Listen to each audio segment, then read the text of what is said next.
The President, of course, is facing a litany of requests ahead of his address. For one, Marshalltown fire survivors have decried what they say is a lack of support from the government.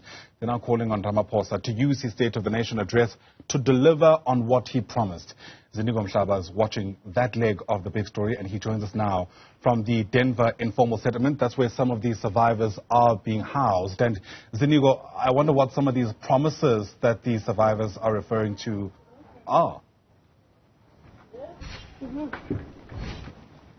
You'll remember, Ayanda, that actually a day after that tragic, incident on the 31st of August 2023, 77 people succumbed to the fire which engulfed the Ziniko building in Marshalltown in the Johannesburg CBD.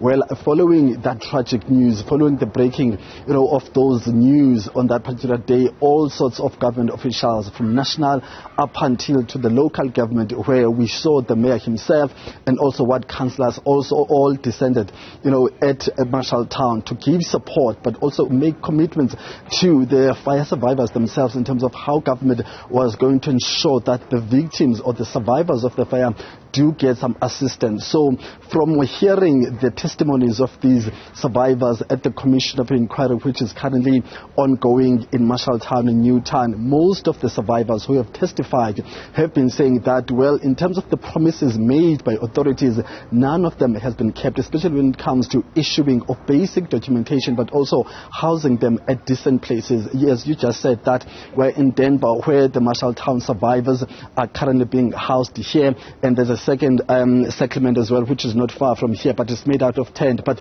where we are, this is where they are being kept. You can also understand that they do not have electricity currently, but also this particular place is about 10 kilometers away from Johannesburg city center, where each and every individual, when they feel like they've got the energy and the resources to travel and try to make a living in the CBD, they need to take a taxi, which also requires money. So it's a bit isolated from the business district center of Johannesburg. But let's get the real sense of how things are on the ground, and also answer that very question you asked, Ayad, in terms of what were the promises that were made, especially by the national government through the president. I'm joined now by Mr. Andy China, who's the human rights activist who's been helping the survivors of the fire throughout since that tragic day. Mr. China, thank you very much for your time. Sir, we are expecting the president today to give us, as the country, the state of the nation, but you cannot reflect on the state of the nation without reflecting on that tragic day. What is it that the president committed to deliver to the residents of Ziniko building, and looking at where they are now, what is it that has not been delivered? Well, there are many promises that were made on the day. I mean, firstly, the president highlighted the fact that there was a great loss of life, and there is socio-economic assistance that's supposed to come. People have told us that the president on the day made a promise to say that there were 3 buildings in the city of Joburg that would be renovated to accommodate specifically these individuals from Ziniko building who have lost loved ones, who have lost their livelihoods. 512 people were displaced in the thing. Psychological services. As you have been following the Commission of Inquiry, you understand that people haven't been de-traumatized. Every single witness that took the stand has not gone through any trauma counseling. Talk to us about the essential documents. Most of the victims or most of the survivors, have been telling the Commission that they can't even get the ID documents being issued to them. It's a whole process. And also, it's very difficult even for the officials, allegedly, to give them an opportunity to verify whether they had an ID or not. Can you talk to us more about that? I mean, I got a message yesterday afternoon while sitting in the commission from a gentleman saying, please help me. Tomorrow is the deadline for me to apply for a job. I don't have a document. He's a South African national from Eastern Cape. I mean, how long does it take for a government official to reissue? We're not talking about somebody that's reapplying for it.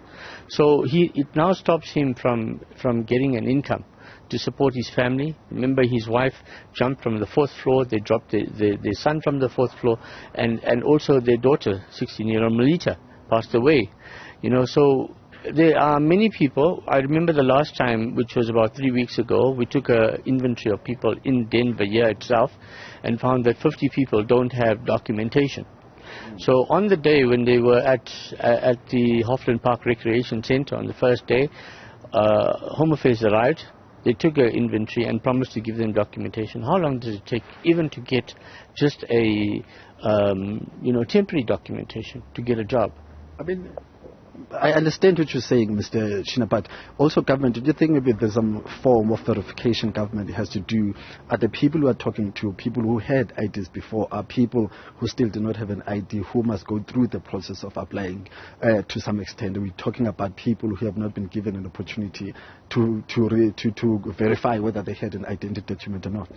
But these are people that have already been verified by Home Affairs. Home Affairs arrived on that day. They mobilized, they came down there, they verified that these individuals are already in the database. It's a question of just reissuing it. As I said, it's a very important word, will. If you have a will to do something, you are going to do it. There's no will to do it. People don't understand that the impact of not having an ID, to be walking around the city without an ID. Thank you very much, Mr. China. Thank you, Mr. China. That's human rights activist in China, just giving us a sense of some of the challenges faced by the residents of Denver informal settlement, a place allocated by the Gauteng provincial government to house the survivors of that Osindis fire. That's the latest from us here. We'll try in the next hour or so to engage the survivors themselves so that they give us a real sense of their lived experiences here where they are. That's the latest from us. Back to you in studio for now.